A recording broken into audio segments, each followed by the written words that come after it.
people are out on the risk curve because they're excited. There will be a reset, a check at some point, a drawdown. Just a handful of protesters hanging around the area today as now the focus turns to what this facility and other parts of Chicago will look like when the National Guard arrives. We heard from elected officials and residents today who say they just feel like that President Trump is inflicting war on Chicago. We do know this storm will form. Our problem is, where will it track? In this video, we're going to cover 3 critical stories that really affect all of us right now. The economy is flashing warning signs. Divisions within our country are only deepening, and severe weather on the East Coast is reminding us why local preparedness always matters. Plus, we're going to announce our last giveaway winner and tell you what you can win this week. Stick around to the end because I'm also going to share what I'm doing this week to stay ahead of these changes and how you can do the same.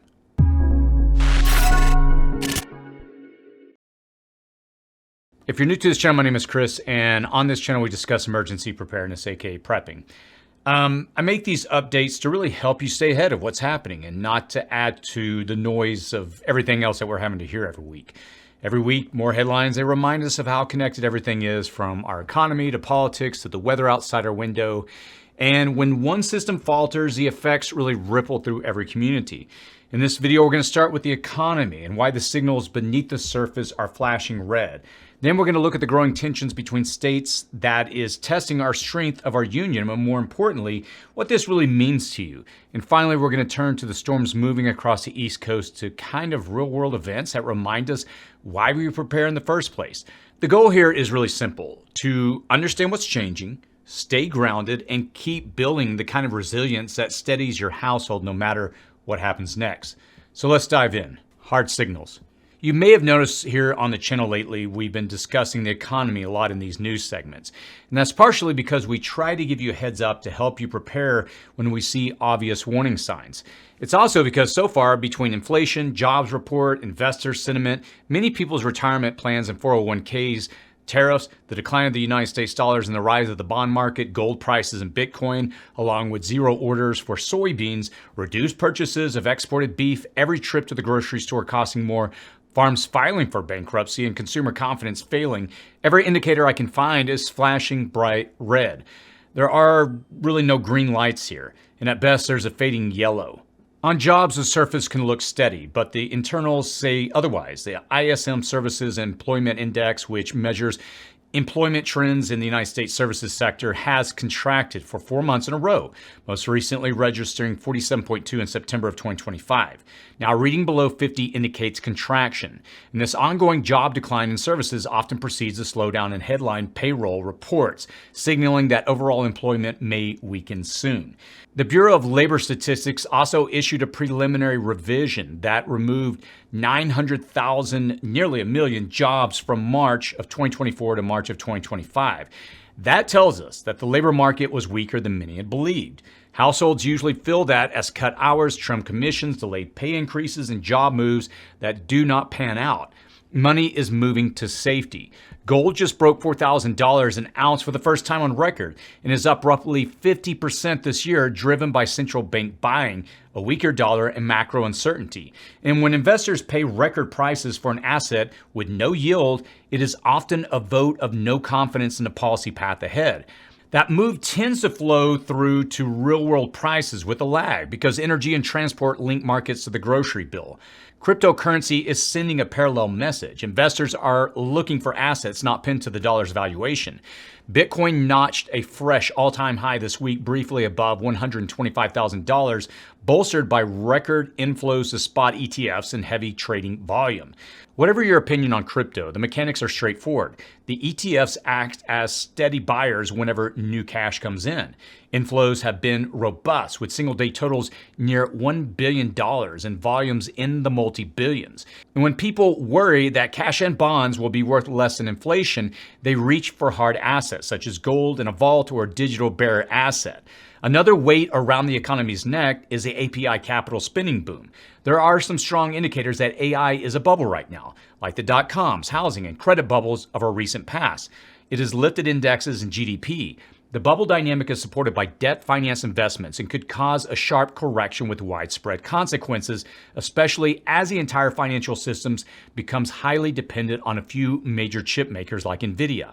A significant amount of money is being invested in AI, with hundreds of billions of dollars more going in than being realized coming out as profits and revenue. And with practical use cases still limited in much of this finance with debt, a fast unwind could hit harder than most really expect. On a related note, the speed at which AI is advancing also signals major challenges ahead for many jobs, a discussion in its own right. Now, the ongoing U.S. government shutdown, which has been happening for several days, is having significant economic impacts. It results in the suspension or delays of many government services, causing delay losses in the billions of dollars.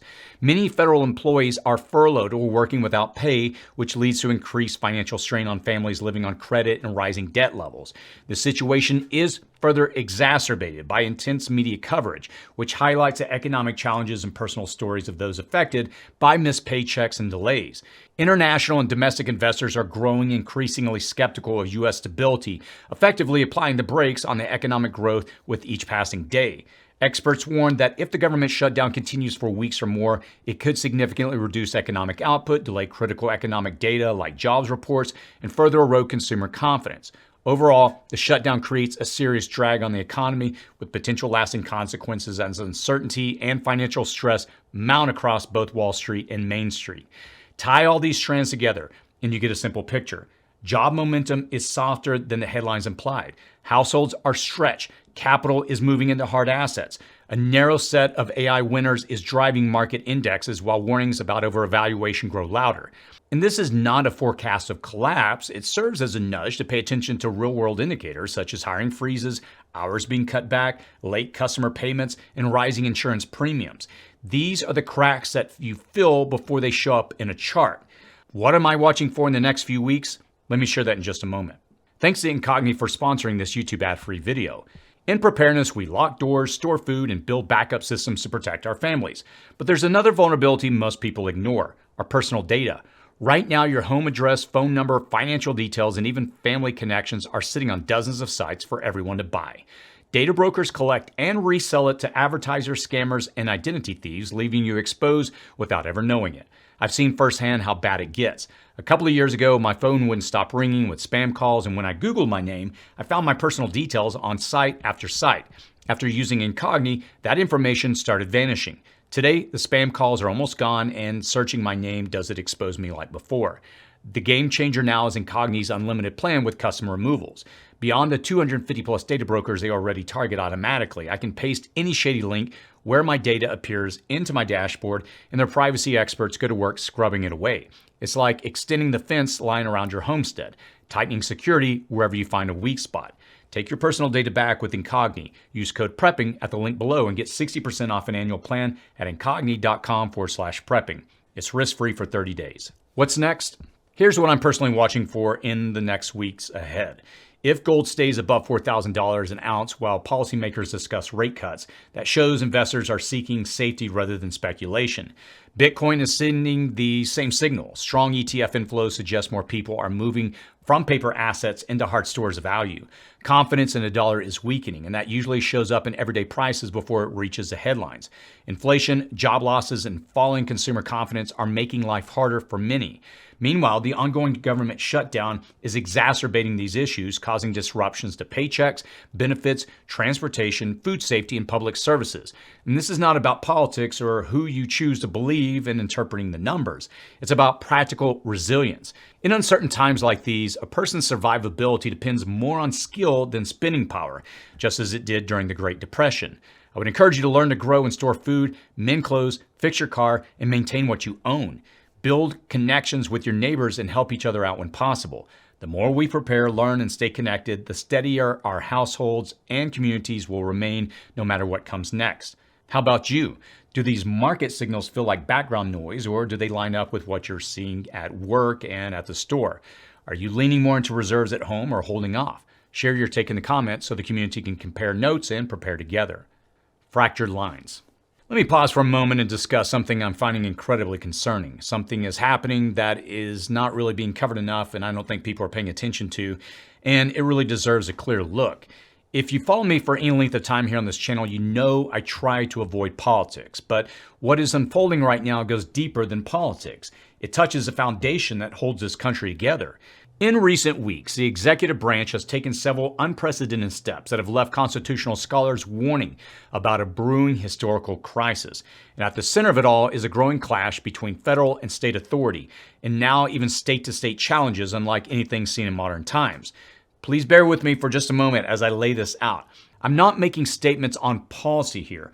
What we're seeing are actions with no modern precedent, and we're moving into uncharted territory. Let me explain. In recent months, the administration has taken several actions that test the traditional limits of executive power, from redirecting and suspending funds without congressional approval to issuing orders that challenge longstanding interpretations of the 14th Amendment's guarantee of birthright citizenship and defying court injunctions on immigration enforcement. Now, courts and state governments have filed more than 180 lawsuits to block or slow these actions. And some of these cases will take months or even years to resolve, but the tension they reveal is already spilling into the streets. One of the most significant developments has been the deployment of over 200 Texas National Guard troops to Illinois under a federal order to protect ICE facilities. Now, Illinois leaders have condemned the move as unconstitutional and unauthorized, while California's governor called it an attack on state sovereignty. Now, the National Guard usually operates under state control and cannot enter another state without consent. But when federalized, they answer directly to the president, which makes this action highly unusual and raises concern among state officials and legal experts. Courts are now reviewing its legality, but many legal experts warn that the precedent could have far-reaching implications. If governors or presidents can move troops across state lines for political purposes, the balance between state and federal authority begins to erode. Some presidential advisors have even claimed plenary authority to deploy military forces anywhere in the country, meaning unchecked power. Now, legal scholars note that such an interpretation appears to conflict with longstanding constitutional principles of state sovereignty. Reports of unrest have begun to surface in several areas, and the presence of armed guard units have further increased tensions. The scenes resemble those seen in other nations during periods of internal strain. Crowds protest, police respond, and governors pursue legal action, while many families simply hope that daily life can continue without disruption. What's next?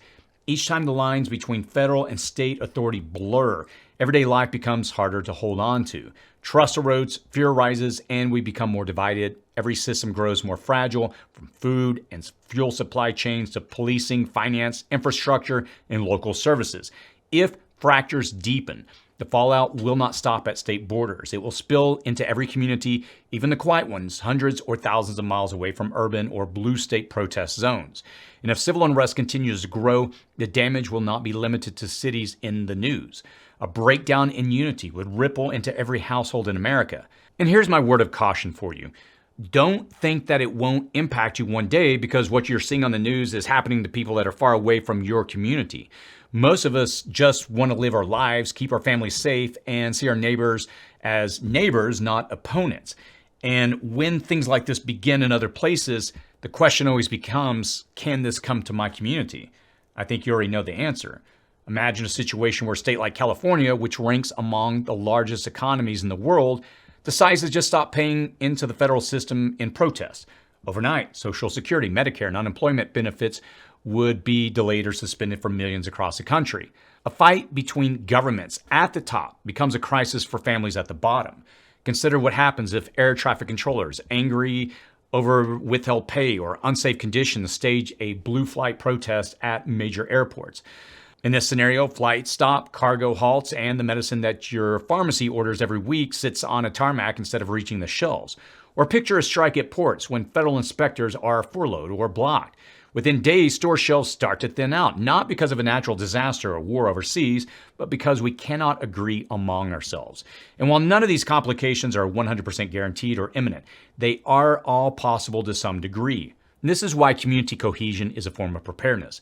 The country's strength is a prep just as much as food or water. Division weakens every household. Cooperation makes us stronger. And in moments like this, it matters less who you voted for and more whether you know your neighbor. These are difficult days, and things may even get harder before they improve, but the solution begins where we live. I would encourage you to do what we've been advocating on this channel for years. Learn to produce and store your own food, learn to fix things and keep them working, build trust in your neighborhood, check in on people, share skills. These are the foundations that endure when politics fail. And these are what I think makes us Americans. Most of all, they're the preps that make us human. No one wins when the country tears itself apart. The lesson of this moment is that resilience is not only about gear or supplies, it's about unity, empathy, and action. The storms outside, they may grow stronger, but the bonds between us, they can still hold. So how about you? Do you think we're heading toward deeper unrest, or can we pull back from this path? Are you in one of those cities, or do you know someone who is? What are you seeing in your own community? Share your thoughts below so that we can learn from each other's perspectives. Inevitable storms. After everything that we've covered so far, from the economy to unrest and uncertainty, it's worth pausing to remember why most of us started preparing probably likely in the first place.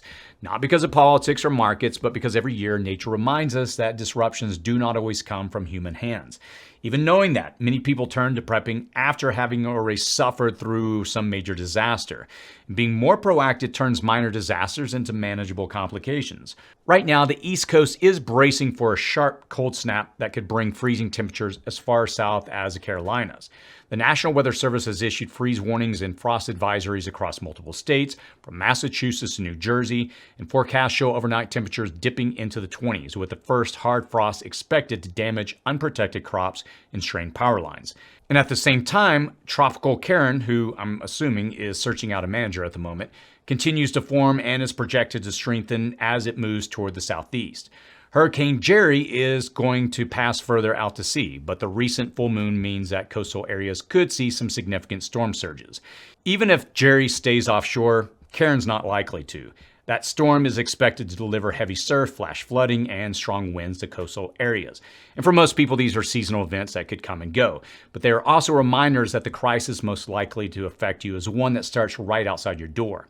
If you live in wildfire country, it might be the fast-moving blaze. In earthquake zones, it's a sudden shift beneath your feet. On the coast, it's a flooding or hurricane winds. And for millions of Americans this week, it's a simple freeze that can burst pipes, kill crops, and cut power.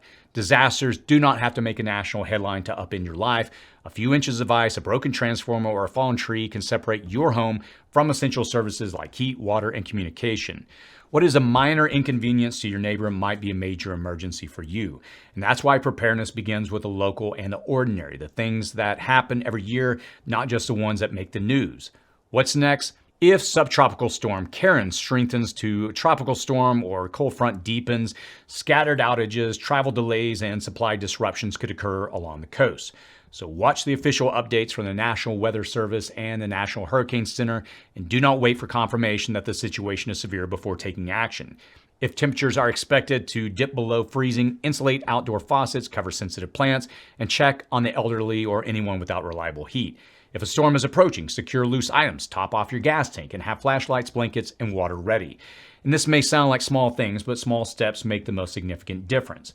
We'll be releasing a video this weekend on preparing your home for winter weather, so be sure to check back here for that. The people who weather disruptions best are not the ones with the most gear, but the ones who plan ahead and stay calm when others panic. Prep for the crisis that are guaranteed, the storms, freezes, floods, and fires that come every year or every decade, and you're going to be ready to be positioned for the larger, less predictable, more theoretical ones that may occur. Remember, preparedness is not about living in fear of collapse. It's about being prepared for the next hard freeze, flood, or power outage, as such events are inevitable. Take care of the small, local disasters, and you're going to be ready for building resilience for whatever comes your way. How about you? Are you preparing for this week's freeze or tracking the path of Storm Karen? What kind of disruptions do you face this week or month where you live? Let us know in the comments section below so we can help each other prepare for the next inevitable storm that hits home. Giveaway. This week's winner is going to receive an emergency trauma first aid kit. All you have to do to participate in the giveaway is just simply comment on the video, give it a thumbs up, and complete the form linked in the description section below. Giving the video a thumbs up really helps us to spread the prepping message even further. Also, you need to complete the form linked to be eligible, as that's how we randomly pick a winner and contact you. The information is only accessible to our team here at City Prepping, and using a random selection tool will choose a winner from the entrance and reach out to you via the email that you provided on the submitted form. So, congrats to our last giveaway winner for the heated gloves, Tim Bridges. We'll reach out to you shortly to get that sent to you. As I always like to do at the end of these news segments, I like to do two things. I like to share what I'm working on and just give a general word of encouragement. So let me start off with what I'm personally working on. This week has been kind of more of an administrative behind the scenes, kind of week for me. Monday, we filmed our winter video that we're going to release tomorrow on Saturday. Just gives some practical ways to prepare for power outages in the middle of the winter. And I also filmed EcoFlow's new product that they're rolling out here in the next week. I'll do a product review on that next week. It's a whole home system with a new smart panel they just released that's very fascinating. They're really doing a lot of things to advance and make their systems more intelligent, is the best way to describe it, but I'll release that video next week. Also kind of really gotten to the point where I'm about done building out our automated irrigation system. That's been kind of a learning curve between, setting up a rain harvesting tank to refill from the well every day, and then have the pump system that I had to put in to power, or rather pump the irrigation water to the irrigation lines and all the garden beds. So that's been just every day I kind of spin a little here and there, make a mistake, have to go and correct. It's been interesting. I've learned a lot through that process. And lastly, as I shared last week, we got cats. We got 5 kittens. And let me see if I can remember their names. It's it's Romance. Let's see, Genu, Abby, Baby, and I know I'm going to forget one of Mystery. That's it, the 5. So if you have a preteen daughter, you know where those names come from, and so my daughter named them all. But the good news is the cats are finally scaring away all the rodents that have gotten into our garden beds and just leveled them in the past. We planted a couple of weeks ago for our fall 2025 video that we just released. We planted a bunch of stuff. Next day came out and everything was stripped bare. Rodents just tore them up. So the cats are keeping that all away, which is nice. Yeah, a lot of good stuff on the property here. A lot of progress I'm making, and material that we'll be releasing videos on soon. As far as a word of encouragement, like I said, with everything going on, I just want to at least help us to kind of put ourselves at ease and just try to look at this from the right perspectives. And when the headlines feel loud and the future really feels thin and uncertain, remember this: stability doesn't arrive by accident. It's built one small step at a time. And you don't need perfect conditions or perfect gear. You need motion. Tonight, if you're watching this video during the day, I would encourage you to do 3 things. First, secure water, enough for your household for at least 3 days. Second, make a simple heat and light kit. Something like flashlights, fresh batteries, a way to boil water, and a backup for your phone. And third, I would encourage you to write a 1-page plan. Who you would call, where you would meet, and what you would grab if you had 5 minutes to head out. And consider telling one neighbor you're doing it, and consider how you can help each other if you're comfortable doing that. And if you're already there and you've accomplished this, congratulations, but push to the next rung. Put together a week of shelf-stable meals that you would actually eat, a small cash stash, refills on medications, and a car kit that lives in your trunk. Something like having, the items that you would need: blankets, gloves, water, jumper cables, Fix-A-Flat. And remember, skills beat stuff every day. Practice shutting off your water, lighting the grill safely, jump-starting a car, and patching a pipe. And don't wait for certainty, because it's never going to come. The gap between I'll get to it and I'm ready is closed with one decision and about 20 minutes of work. And we prepare not because we're afraid, but because we are responsible for our families, our neighbors, our communities. And when systems begin to really wobble, households like yours are the steady hands that keep things calm.